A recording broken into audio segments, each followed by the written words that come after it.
ప్రత్యేకించి తెలంగాణ రాష్ట్రం ఏర్పడడం వెనకాల నిరుద్యోగులు తమ ఉద్యోగాలు మరి ముఖ్యంగా తెలంగాణ యువకులు మనకు దక్కాల్సినటువంటి వాటా మనకు దక్కాలనే విషయం మీద ఉద్యమం చేసినటువంటి సంగతి తెలంగాణ ప్రజలందరికీ తెలిసిందే అధ్యక్ష.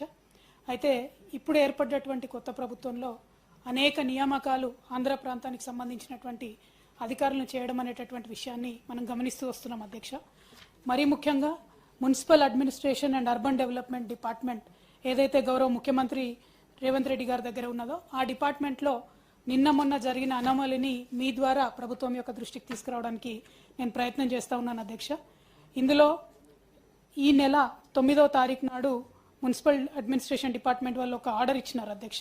అదేమంటే ఇదివరకు ఆఫీస్ సబార్డినేట్గా ఏ రామిరెడ్డి గారు అని పనిచేసినారు, వారి అబ్బాయి కంపాషనేట్ అపాయింట్మెంట్ కావాలని కోరినారు అధ్యక్ష. ఇందులో చాలా స్పష్టంగా వారి అబ్బాయి ఏ Raghunath Reddy garu has studied from 1st to 10th class at Kurnool district Andhra Pradesh and there for his locus status is in Andhra Pradesh అని రాస్తూ కిందేమన్నారంటే వారు తెలంగాణ ప్రాంతం వారు కాకపోయినప్పటికీ ఇక్కడ ఉద్యోగం ఇవ్వాలి, దానికి రిలాక్సేషన్ ఇవ్వాలని చెప్పి ఇంజనీరింగ్ చీఫ్ గారు కోరారు. కాబట్టి మరి దానికి తగ్గట్టుగా 2007లో చేసినటువంటి ఒక జీవోని కోట్ చేస్తూ రిలాక్సేషన్ ఇవ్వడం జరిగింది అధ్యక్ష. ఇక్కడ దారుణం ఏంటంటే అధ్యక్ష 2007లో ఇంకా ఉమ్మడి ఆంధ్రప్రదేశ్లో ఉన్నాం. అప్పుడు ఉన్నటువంటి రూల్స్ ఏవైతే ఉన్నాయో ఇప్పుడు తెలంగాణ రాష్ట్రం ఏర్పడ్డ తర్వాత ఇప్పుడు అప్లై చేసి ఇప్పుడు కర్నూలు ప్రాంతం వాళ్లకు మన రాష్ట్రంలో కంపాషనేట్ అపాయింట్మెంట్ ఇవ్వడం అన్నది మేము తీవ్రంగా అభ్యంతరం తెలియజేస్తూ ఉన్నాం అధ్యక్ష. ఇప్పుడు మనము ప్రెసిడెన్షియల్ రూల్స్ కూడా మార్చుకొని తెలంగాణ రాష్ట్రం ఏర్పడ్డాక ఏ నియామకాలు జరిగినా 95% తెలంగాణ వాళ్ళకు వచ్చే విధంగా మనం చేస్తూ ఉన్నాం అధ్యక్ష.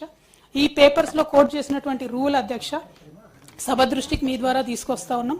ఇక్కడ ఏమంటారంటే 7/12/2007లో non local quota 5% in Hyderabad district ఉంది కాబట్టి ఆ రూల్స్ ప్రకారం ఈ అబ్బాయికి కాంపన్సేట్ అపాయింట్మెంట్ ఇస్తా ఉన్నాం, కంపాషనేట్ అపాయింట్మెంట్ ఇస్తా ఉన్నామని చెప్తా ఉన్నారు అధ్యక్ష. ఇది సంపూర్ణంగా విరుద్ధం అధ్యక్ష.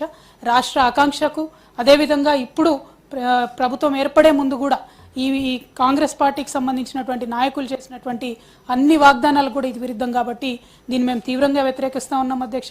దీన్ని మీ ద్వారా ప్రభుత్వానికి ఇస్తూ ఉన్నాం. న్యాయ పోరాటం కూడా దీని మీద చేస్తాము. ప్రభుత్వాన్ని మాత్రం మేము డెఫినెట్గా డిమాండ్ చేస్తూ ఉన్నాం అధ్యక్ష. మరొక ఆంధ్ర ప్రాంతానికి సంబంధించినటువంటి యువతి యువకులకు కానీ ఇక్కడ ఉద్యోగాలు ఇచ్చి మన తెలంగాణ యువకుల పొట్టగొట్టొద్దు, తెలంగాణ యువత పొట్టగొట్టొద్దని కోరుతా ఉన్నాం అధ్యక్ష. ధన్యవాదాలు.